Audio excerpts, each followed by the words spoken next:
We've been without power now for about 24 hours, and it all started last night when we dealt with the eastern end of the storm. And the storm, of course, coming in, we dealt with the northern part of the eye wall.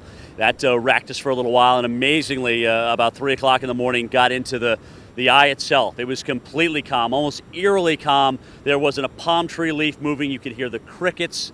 You could even smell the smoke from some of the fires that were started by the eastern side of the storm. When we got into the western side, though, from 3 to 5 o'clock, that's when it got ugly. My photographer and I, let me show you some pictures.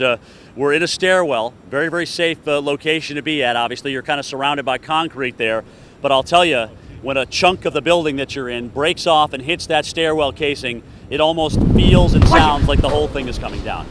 And so we just obviously ducked and got out of the way. And the good news is the only thing that made its way up toward us was a little bit of a particle board. But when you look down, there was tons of wood and tons of plaster from the actual chunk of the building that fell off. So an amazing night. Now last night you can see what the ocean was like. I mean, talk about a boil here. This thing was on fire. Overwash was tremendous on the roads. And of course, with that kind of wave action, and longshore current that we had last night, huge chunks of debris were brought up on the roads. And this is what we found once we could get out about noontime today. Roads were just littered with debris. And I mean, we're not talking about just a little pebble here and there. These are huge boulders that are sitting on the roads, and in some cases, entire buildings. And they removed a lot of that debris. And here you see current time, that debris pretty much piled up on east and west sides, and pretty much a clear shot to get along the Seawall Boulevard here. But there's no question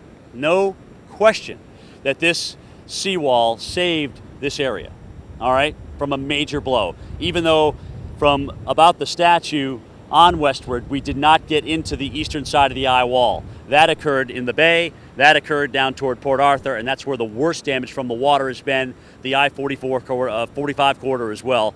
And I'll tell you, it was bad enough down through this way. But right now we're in search and rescue.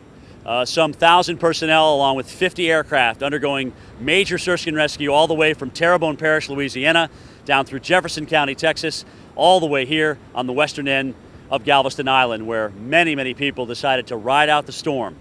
And unfortunately, that might have not been a good mistake.